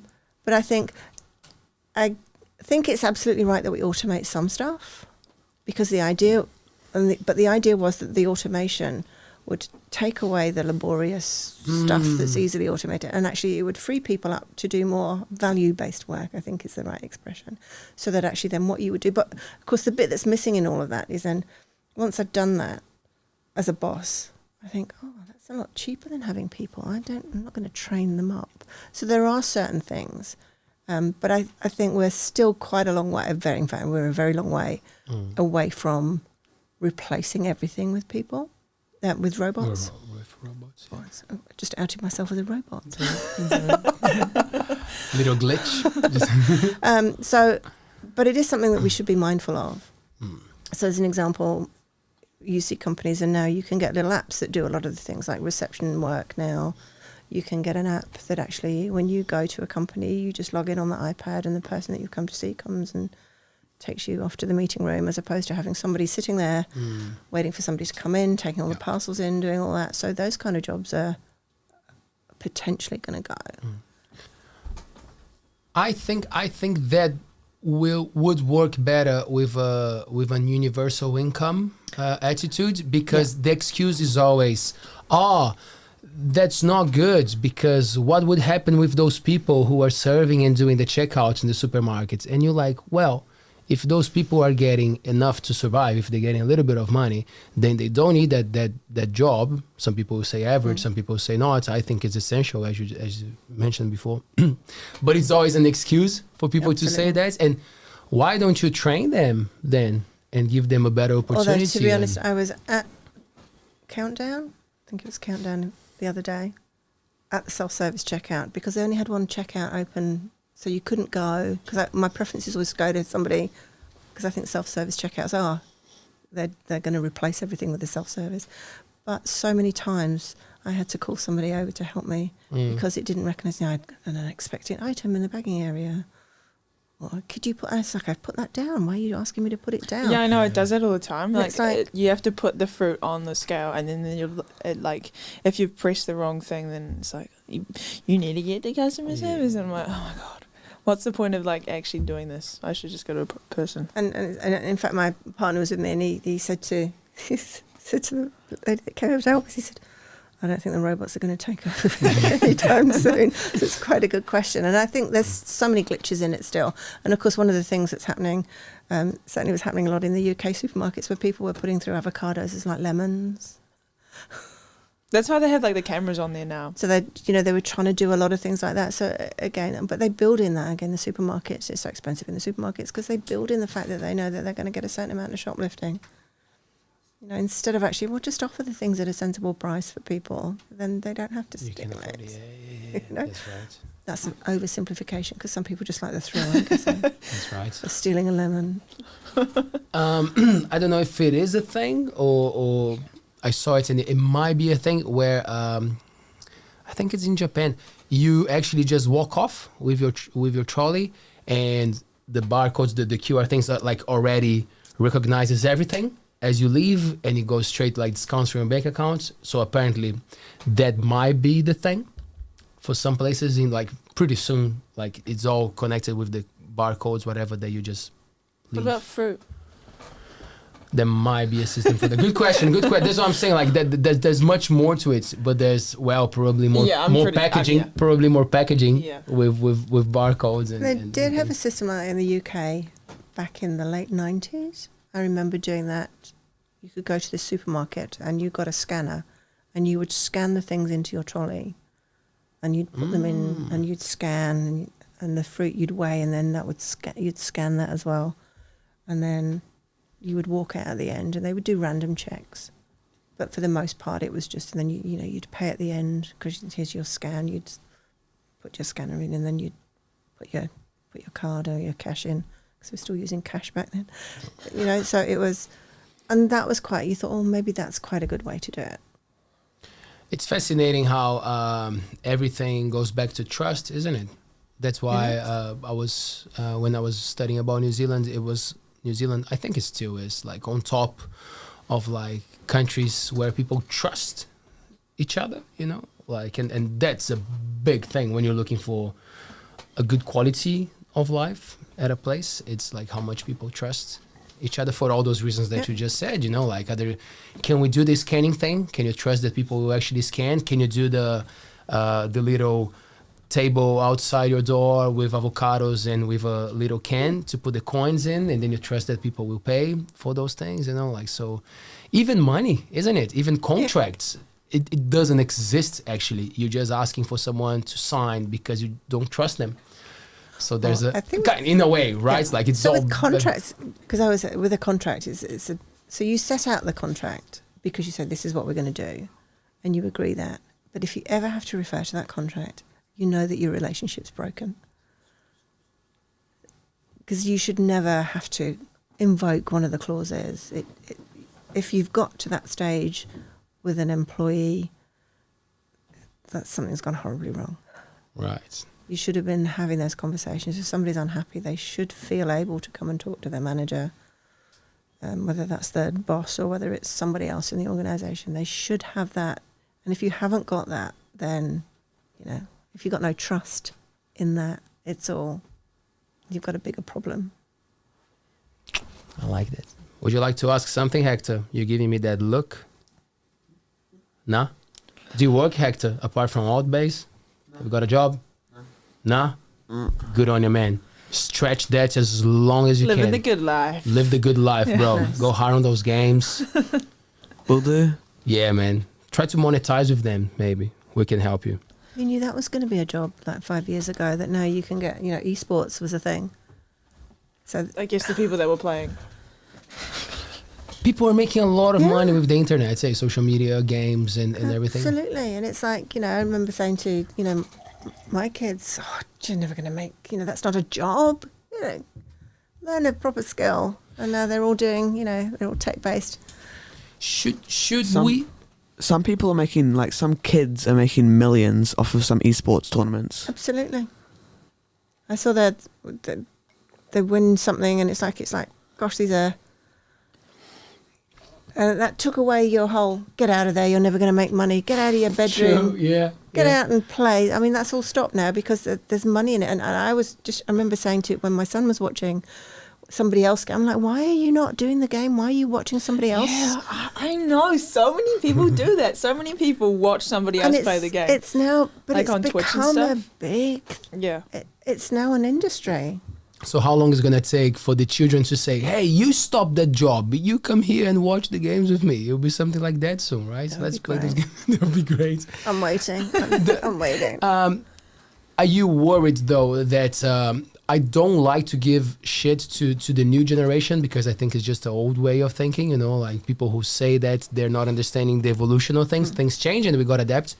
But do you feel like the way that it's going with so much attachment to words that actually is not real, do you think young people are likely to lose interest for doing these essential jobs that we talk about, like to being out there and learning how to do skills, or not? Do you think their brains will... I think they're coming around to it, but I think they learn it a different way. So whereas before you might have gone to a woodworking class, actually now you look on Google for how to do something. And somebody will have a YouTube video on how to make a desk. Still learning. So they're still learning, but they're learning differently. It's like they don't consume reading materials like we do. They want to see a video to show them how to do it, whereas it frustrates me. I just want to get to the bit that I want to know. I don't want to know. It's like, somebody's blog, I don't care about your grandma's cottage and how you used to go. Just give me the recipe. Yep. I know. What is that with recipes? They have this massive ass paragraph about their life. But because a lot of people just like to engage with the recipe, they don't even do the recipe, but they love to watch. Yeah. I'd rather so just get to that. I just skip that and just go straight to the But that's a different way that people, so they want to, people want to buy things from other people rather than the faces. Even though it's online, they still want to know that there's a person behind it. Yeah. So they look at that. They want to know what, it's like people know when they're looking at what company am I going to go and work for, they're looking for a company that's going to give them meaning and purpose as opposed to just give them a salary. So there is a shift. And I think it's a good shift. And I'm actually quite hopeful. There's jobs, like I said, so who knew esports was going to be a job? Who knew data science, 15 years ago was going to be a job? There's more and more new things that are being created for people that have come out of the technology. And I just think it's a different thing, to make friends online and then they easily translate into real life friendships as well. I'm seeing that happening a lot now, which it used to be, that'll never happen, it'll be... there's obviously, like anything, there's bad sides to the internet. Because if you've got, you can always find a fellow weirdo on the internet, whereas in the olden days when they didn't have the internet, you might just remain the only weirdo in your area because, you didn't know where to find the other ones. Love that. That's great. George Smith says, hi, George. Hi, Pamela. I'm a little bit above the current minimum wage. However, with the minimum wages going up, would it be a reason for me to get a pay rise too? Great question. Always a good. So typically we do see that pay rise. You get a rise when the minimum wage goes up because it should filter up. So like the living wage has gone up. So it's a perfectly reasonable question to ask right now. The minimum wage has gone up. Right. Could I now? Because I'm doing a job that's not actually a minimum wage job. So have a look at what the gap was before, and what the percentage gap was before, and maybe just ask for that percentage again. I'm sorry, did you say that it has changed or it will change? So soon? minimum wage the went minimum up. wage. It did go up. You So it already went up did. in Cool. April. Yeah. April. Hey, it's time. Start of the financial year. It's time. So you mentioned, I think we were not live yet. You mentioned that, just changing the subject a little bit. You decided to run for politics, to become a candidate because you were not very happy with the candidates that you had. And then I asked Paea if she votes. Do you vote, Paea? No, I don't. Ooh, rebel. Only because like my family have never like done it, and I've actually never like been through the process of voting. Like I just have no idea how to vote, what to vote for, who to vote for, and stuff like that. In Brazil, Pamela, I don't know how it is in New Zealand. Maybe you can help me with that. But I don't know if it's still like that, Papa. Maybe you remember. I remember that there was a group of people pushing for the mass to not to vote because if there was more than 50% of non-voters, in Brazil it's compulsory, they would have to get rid of all the candidates and get new ones. So like, and it's in the Constitution. Do you remember that? It's not a thing anymore, but it was at a time, eh? It was a myth. It was not real. So even if it was a myth, people were pushing that idea to give an excuse for people to not vote. So I guess it happens all the time. Yeah. People saying, don't vote, don't be part of the system. Don't. Why is it important to vote? If you don't vote, you will get what you've always had. So older people traditionally vote. And they've got entirely different things that they need and want than a lot of the other members of the community.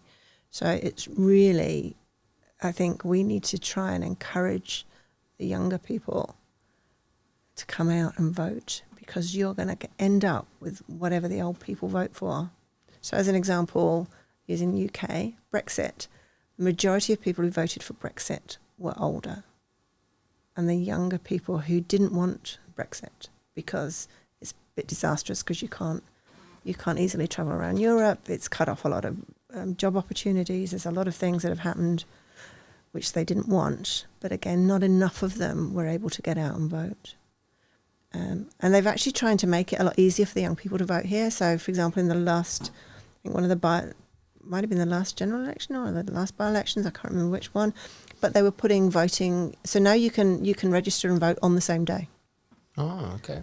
So you can just turn up at the polling station and register, and then you can vote, which is great. And they were putting polling stations in malls, so you could go and do your shopping, in the bigger centres, and vote. So they were trying to make it as easy as possible. They had a good turnout by doing early voting. So a lot of people had cast their votes quite early in the last general election. So there's a lot of things that we're doing to try and get people in. Personally, I think we should lower the voting age. I think if you're taxing somebody at 16, you should lower the voting age. There's a movement, right? Yeah. There's a group of people pushing that in New Zealand, right? 16. And they should.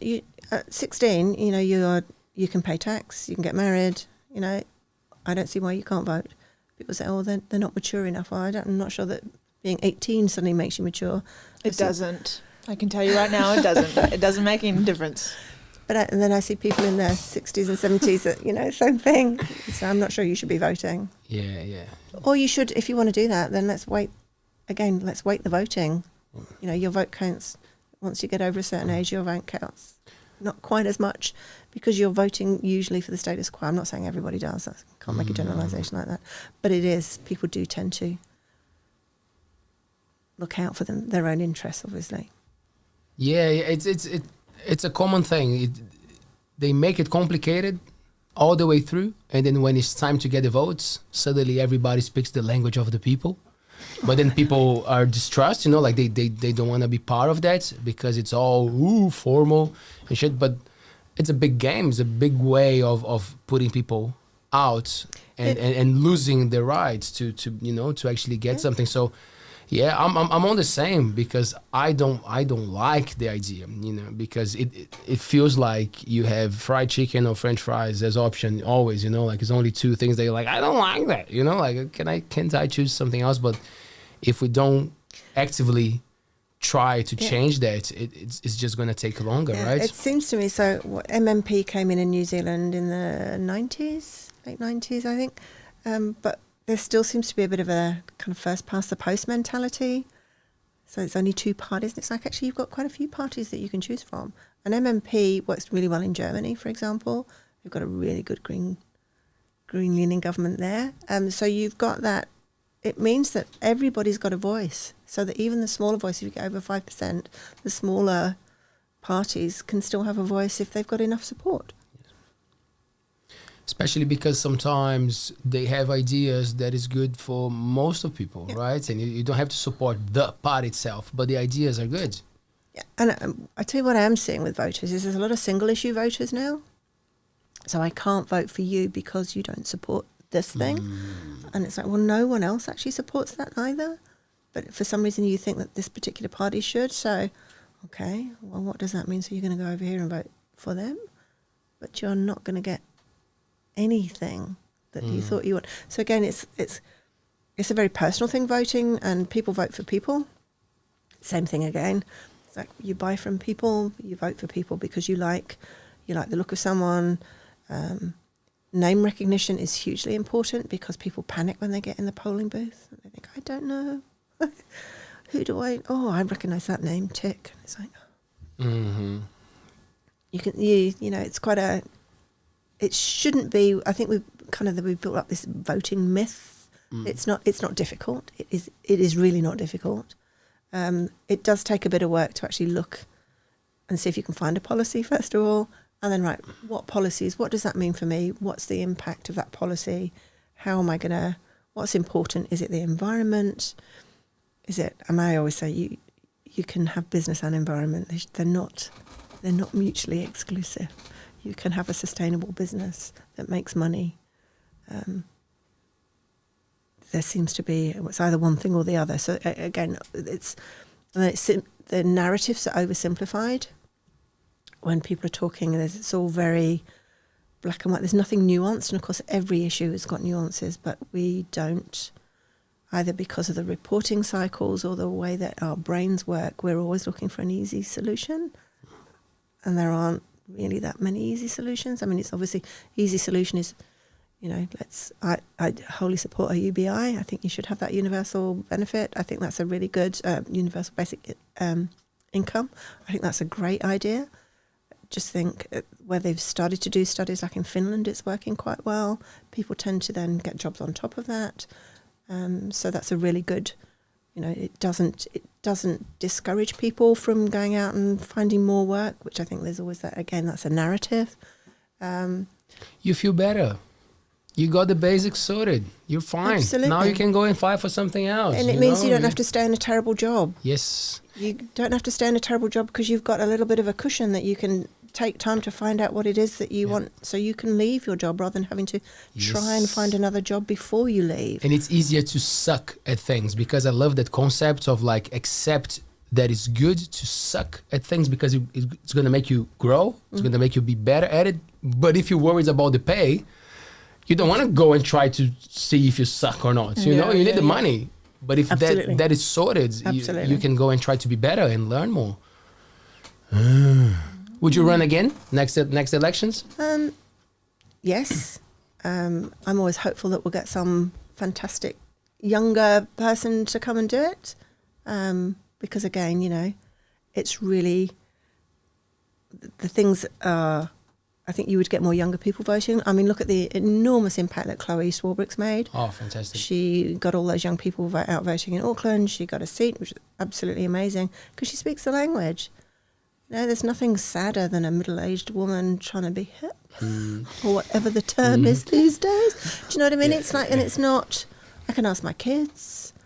I'm quite tech savvy, but I'm not a digital native, so I don't know how And I'm certainly not going to be on TikTok. Did you see her last interview? I think it was like 2 days ago, talking about closing the Queen Street for cars. Did you watch that? She bent. Those guys are horrible. I don't know their names. If they want to come to the show, we'll have a great chat, whoever they are.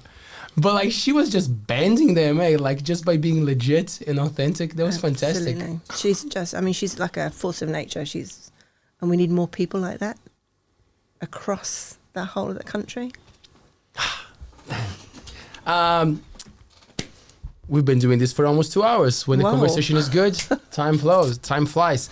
Okay, so Pamela, tell us a little bit more about how to get in touch, how to find support, if not in the Coromandel, but like if you're struggling with your boss, or if you are a boss who are a bit lost about how to deal with how your employees are going. Like, so to just give us some tips on how to find help. So you can always, regardless of where you are, come to Coromandel Workers Council. We're cwc.org.nz. Would you support people that are not from the Coromandel as well? We can. Great.